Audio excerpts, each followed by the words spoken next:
ചെറിയൊരു സംസ്ഥാനം, പക്ഷെ നേട്ടങ്ങൾ നോക്കിയാലോ അത്ഭുതപ്പെടുത്തുന്നതാണ്.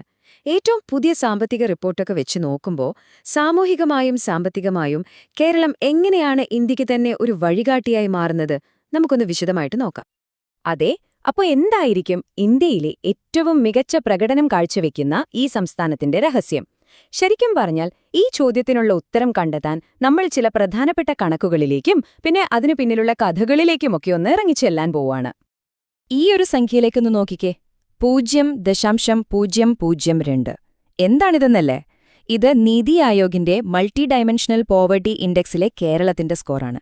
അതായത് ആരോഗ്യം, വിദ്യാഭ്യാസം, ജീവിത നിലവാരം, ഇതിലൊക്കെ പിന്നോട്ടു പോയവരുടെ എണ്ണം ഇന്ത്യയിൽ ഏറ്റവും കുറവുള്ളത് കേരളത്തിലാണ്. അതും തുടർച്ചയായി 2ാം തവണയാണ് നമ്മൾ ഈ നേട്ടം കൈവരിക്കുന്നത്. ദാരിദ്ര്യം ഇല്ലാതാക്കുന്നതിൽ നമ്മൾ എത്രത്തോളം ശ്രദ്ധിക്കുന്നു എന്നതിന്റെ ഏറ്റവും വലിയൊരു തെളിവാണിത്. ഇനി ഇത് നോക്കൂ, 1ാം സ്ഥാനം. അതും ഒരു തവണയല്ല, തുടർച്ചയായി 4ാമത്തെ വർഷമാണ്. യുഎന്നിന്റെ സുസ്ഥിര വികസന ലക്ഷ്യങ്ങൾ, അതായത് സസ്റ്റൈനബിൾ ഡെവലപ്മെന്റ് ഗോൾസ്, അത് നേടുന്ന കാര്യത്തിൽ കേരളം വീണ്ടും ഒന്നാമതെത്തിയിരിക്കുകയാണ്. വിശപ്പില്ലാത്തൊരു സമൂഹം, എല്ലാവർക്കും നല്ല വിദ്യാഭ്യാസം, ആരോഗ്യം, ഈ ലക്ഷ്യങ്ങളിലൊക്കെ മറ്റു സംസ്ഥാനങ്ങളെക്കാൾ ഒരുപാട് മുന്നിലാണ് കേരളം. അപ്പോ ഈ നേട്ടങ്ങളൊക്കെ സാമൂഹിക രംഗത്ത് മാത്രമാണെന്ന് കരുതരുത്. വ്യവസായങ്ങൾക്കും പുതിയ സംരംഭങ്ങൾക്കുമൊക്കെ വളരാൻ പറ്റിയൊരു സാഹചര്യം ഇവിടെയുണ്ടോ?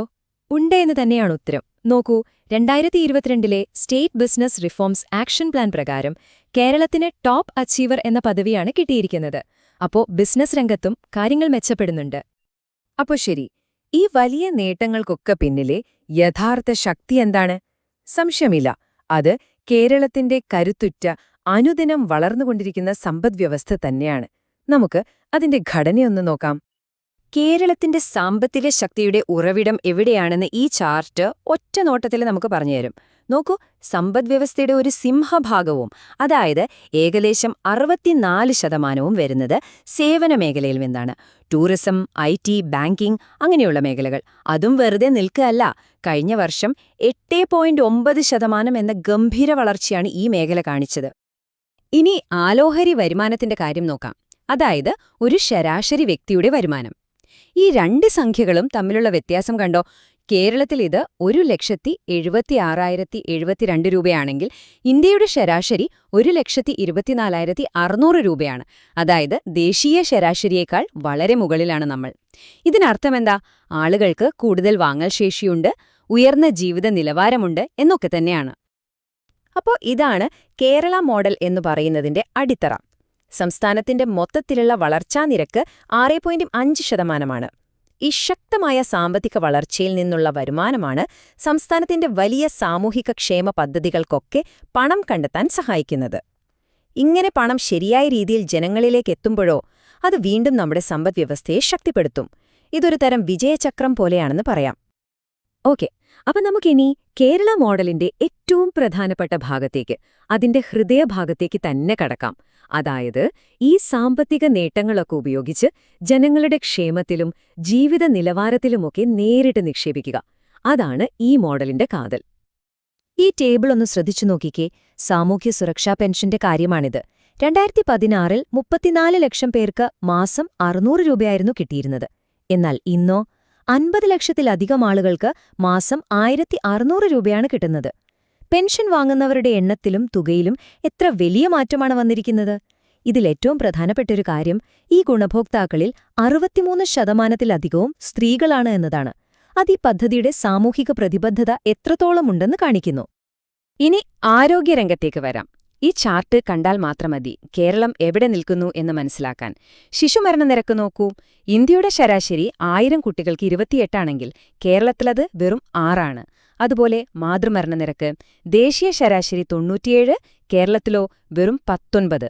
ശരിക്കും പറഞ്ഞാൽ നമ്മുടെ പല ആരോഗ്യ സൂചകങ്ങളും പല വികസിത രാജ്യങ്ങളോട് കിടപിടിക്കുന്നതാണ്. അത്രയ്ക്കും വലിയ നേട്ടമാണിത്. ഈ സംഖ്യ കാണുമ്പോൾ ഇതൊരു വെറും കണക്കായി തോന്നാം, 4,08,000. പക്ഷേ ഇതങ്ങനെയല്ല. ലൈഫ് മിഷൻ പദ്ധതി വഴി സ്വന്തമായി ഒരു വീടെന്ന സ്വപ്നം സത്യമായ 4,08,000 കുടുംബങ്ങളാണിത്. സ്വന്തമായൊരു കൂര എന്നത് എത്ര വലിയ കാര്യമാണല്ലേ! ജനങ്ങൾക്ക് സുരക്ഷിതമായ ഒരു വീട് ഉറപ്പാക്കുന്നതിൽ സംസ്ഥാനം എത്രമാത്രം ശ്രദ്ധിക്കുന്നു എന്നാണിത് കാണിക്കുന്നത്. വിദ്യാഭ്യാസത്തിന്റെ കാര്യത്തിലും കേരളം ഒട്ടും പിന്നിലല്ല. ഉന്നത പഠനത്തിന് ചേരുന്നവരുടെ എണ്ണം നോക്കിയാൽ നമ്മൾ ഇന്ത്യയിൽ 7ാം സ്ഥാനത്തുണ്ട്. കേരള സർവകലാശാലയ്ക്ക് നാക്കിന്റെ ഏറ്റവും ഉയർന്ന A++ ഗ്രേഡ് കിട്ടി. രാജ്യത്തെ ഏറ്റവും മികച്ച 100 കോളേജുകളെ എടുത്താൽ അതിൽ 16 എണ്ണം നമ്മുടെ കേരളത്തിലാണ്. ഇതൊക്കെ വലിയ കാര്യമാണ്. പക്ഷേ എനിക്ക് ഏറ്റവും രസകരമായി തോന്നിയത് ഭാവിയെ മുന്നിൽ കണ്ടുള്ള ഈ നീക്കമാണ്. 80,000 അധ്യാപകർക്ക് ആർട്ടിഫിഷ്യൽ ഇന്റലിജൻസിൽ ട്രെയിനിംഗ് കൊടുക്കുന്നു. അത് നമ്മുടെ ക്ലാസ് മുറികളെ ശരിക്കും മാറ്റാൻ പോവാണ്. അപ്പൊ ശരി, ഇതുവരെ നമ്മൾ കണ്ടത് കേരളം കെട്ടിപ്പടുത്ത അശക്തമായ അടിത്തറയാണ്. ഇനി നമുക്ക് അടുത്ത ഘട്ടത്തിലേക്ക് പോകാം. ഈ അടിത്തറയിൽ നിന്നുകൊണ്ട് സാങ്കേതികവിദ്യയിലും സംരംഭകത്വത്തിലുമൊക്കെ ശ്രദ്ധ കൊടുത്ത് കേരളം എങ്ങനെയാണ് നാളേക്കു വേണ്ടി തയ്യാറെടുക്കുന്നതെന്ന് നോക്കാം. ഇതിലെ ഏറ്റവും പ്രധാനപ്പെട്ട ഒന്നാണ് ഈ സംരംഭക വർഷം പദ്ധതി. ഇതിന്റെ വിജയം ശരിക്കും അവിശ്വസനീയമാണ്. വെറും 2 വർഷം കൊണ്ട് 2.5 ലക്ഷത്തിനടുത്ത് പുതിയ സംരംഭങ്ങളാണ് തുടങ്ങിയത്. ഇതിലൂടെ 5 ലക്ഷത്തിലധികം പുതിയ തൊഴിലവസരങ്ങളുണ്ടായി. ഇത് സാധാരണക്കാരുടെ കയ്യിലേക്ക് വരെ പണമെത്തിക്കാനും സാമ്പത്തിക വളർച്ചയെ എല്ലായിടത്തും എത്തിക്കാനും ഒരുപാട് സഹായിച്ചിട്ടുണ്ട്. ഇതൊക്കെ ഭാവിക്കു വേണ്ടിയുള്ള വലിയ നിക്ഷേപങ്ങളാണ്. ഒരു വശത്തെ കെ-ഫോൺ പോലൊരു പദ്ധതി 20 ലക്ഷം സാധാരണ കുടുംബങ്ങൾക്ക് സൗജന്യമായി ഇന്റർനെറ്റ് കൊടുക്കുകയാണ്. ഡിജിറ്റൽ ലോകത്ത് ആരും പുറകിലാവരുത് എന്ന ചിന്ത. മറുവശത്ത് നോക്കിയാലോ, വിഴിഞ്ഞം തുറമുഖം, വാട്ടർ മെട്രോ, പുതിയ ദേശീയപാതകൾ, ഇങ്ങനെ വലിയ അടിസ്ഥാന സൗകര്യ പദ്ധതികൾ. ഇവ രണ്ടും ചേരുമ്പോഴാണ് കേരളം ശരിക്കും ഒരു ആധുനിക വിജ്ഞാന സമൂഹമായി മാറുന്നത്. ഈയൊരു വാചകം സാമ്പത്തിക അവലോകന റിപ്പോർട്ടിലുള്ളതാണ്. ഇത് കേരള മോഡലിന്റെ ആത്മാവ് എന്താണെന്ന് കൃത്യമായി പറയുന്നു. സാമൂഹിക പ്രതിബദ്ധതകളിൽ വിട്ടുവീഴ്ച ചെയ്യാതെ പൊതുസമ്പത്ത് സൃഷ്ടിക്കുക. അതായത് പണമുണ്ടാക്കണം, പക്ഷേ ആളുകളെ മറന്നുകൊണ്ടാവരുത്. വികസനം എന്നു പറഞ്ഞാൽ വെറും സാമ്പത്തിക വളർച്ച മാത്രമല്ല, അത് എല്ലാവരെയും ഒരുമിച്ചു കൊണ്ടുപോകുന്ന സാമൂഹിക പുരോഗതി കൂടിയാണ് എന്ന ഓർമ്മപ്പെടുത്തലാണിത്. അപ്പോ നമ്മൾ ഇവിടെയാണ് ഈ വിശകലനം അവസാനിപ്പിക്കുന്നത്. സാമ്പത്തിക വളർച്ചയെ മുന്നോട്ട് നയിക്കാൻ ആദ്യം മനുഷ്യരുടെ പുരോഗതിയിൽ ശ്രദ്ധിക്കണം. ഇതിലൂടെ കേരളം ഒരുപക്ഷേ ഭാവിയുടെ ഒരു പുതിയ രൂപരേഖ തന്നെയാണോ സൃഷ്ടിക്കുന്നത്? ഒരു രാജ്യത്തിന്റെ അല്ലെങ്കിൽ സംസ്ഥാനത്തിന്റെ യഥാർത്ഥ സമ്പത്ത് അവിടുത്തെ മനുഷ്യരാണെന്ന് കേരളം തെളിയിക്കുകയാണോ? ഈയൊരു മാതൃക മറ്റുള്ളവർക്ക് എത്രത്തോളം പകർത്താൻ സാധിക്കും? ഒരുപാട് ചോദ്യങ്ങൾ ബാക്കി വെച്ചുകൊണ്ട് നിർത്തുന്നു. നമുക്ക് അടുത്തൊരു വിഷയവുമായി വീണ്ടും കാണാം.